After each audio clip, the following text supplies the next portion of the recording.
Falando sobre o Supremo, já está conosco o nosso companheiro Rodrigo Constantino. Constantino, o ministro do Supremo, Alexandre de Moraes, afirma que vê desvio de finalidade e suspende a devassa da Receita sobre 133 contribuintes. Ele avalia que a investigação de agentes do fisco, que também atingiu Gilmar Mendes e a esposa, foi instaurada sem critérios objetivos de seleção. O que você achou dessa decisão do ministro? Bom dia, Constantino.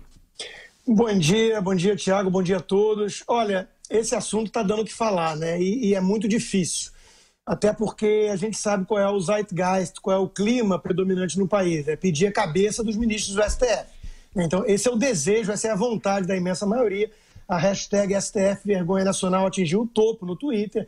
As pessoas estão saturadas naquilo que elas enxergam e com boa dose de razão num ataque à Lava Jato, né? Os ministros estão se protegendo. Eu estive no Brasil agora esses dias e conversava com um funcionário do alto escalão da Receita e falávamos sobre justamente os impactos, os efeitos da Lava Jato, que o principal deles é essa sensação nos brasileiros de voltar a acreditar no fim da impunidade e na igualdade de todos perante a lei. Ou seja, é uma operação que prendeu o ex-presidente da República, um dos empreiteiros, um dos homens mais ricos do Brasil, né? Ou seja, chegou no andar de cima. E aí conversávamos sobre isso e ele disse, chegou no andar de cima, mas não foi capaz de subir um andar extra. O que ele queria dizer com isso é que não chegamos ali na elite do judiciário, né? E o Rui Barbosa já alertava que a pior ditadura de todas é a ditadura do judiciário, porque não tem mais a quem recorrer, né?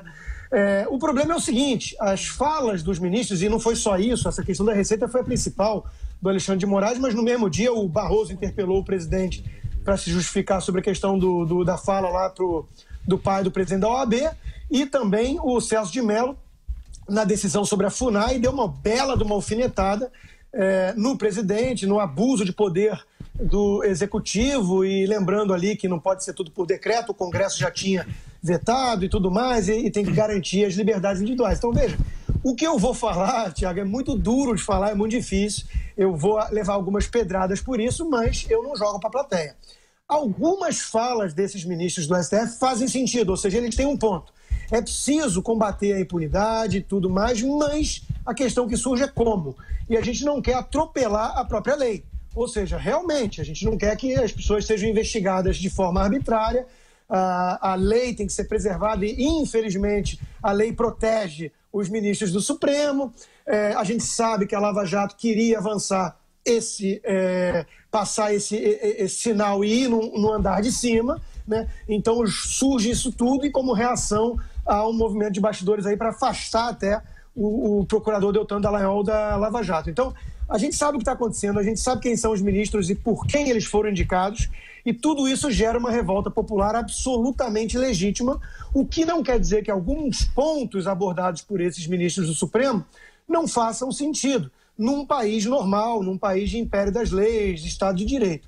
Só que a intenção que fica evidente é se proteger, né? Eles não querem que cheguem investigações a eles e eles querem também, de alguma forma, asfixiar a Lava Jato. Isso a população brasileira não vai aceitar calada. Então, o Modesto Carvalhosa, jurista, já está falando em impeachment, a deputada Janaína Pascoal já entrou com pedido de impeachment, tem que ter pressão popular para que esses ministros não fiquem muito confortáveis em suas bolhas, tentando, então, matar ali a principal operação de combate à impunidade no país. Dito isso, o Brasil realmente não é para amadores. O Montesquieu, né, o intelectual por trás da divisão de poderes, não saberia muito bem o que fazer no Brasil, porque, de fato, você tem esse embate entre poderes e entre órgãos do Estado, né, como a Receita Federal, Procuradoria, MPF e Ministério. Então, o jogo não é para amadores, né? O jogo é pesado, nós temos que resguardar as leis e o Estado de Direito, só que o que fazer quando o próprio STF é o primeiro a rasgar as leis e a Constituição? Aí volta a pergunta que o poeta romano Juvenal fez séculos atrás e continua muito atual. Quem vigia, o vigia. No Brasil, infelizmente, a gente está vendo que se depender desses ministros do STF, a coisa vai ficar feia. O problema é que alguns já começam a flertar com a ideia perigosa e revolucionária de fecha o STF. Isso não é saída, isso é destruir uma importante instituição. Talvez a única solução, como conversava com esse funcionário da Receita, é ir tentando limitar o estrago que eles fazem com pressão e com o tempo e realmente substituindo esse pessoal que está aí, que foi apontado por petistas, diga-se, por ministros um pouco mais comprometidos com a ética e também com a própria Constituição. Rodrigo Constantino, bom trabalho para você, bom fim de semana.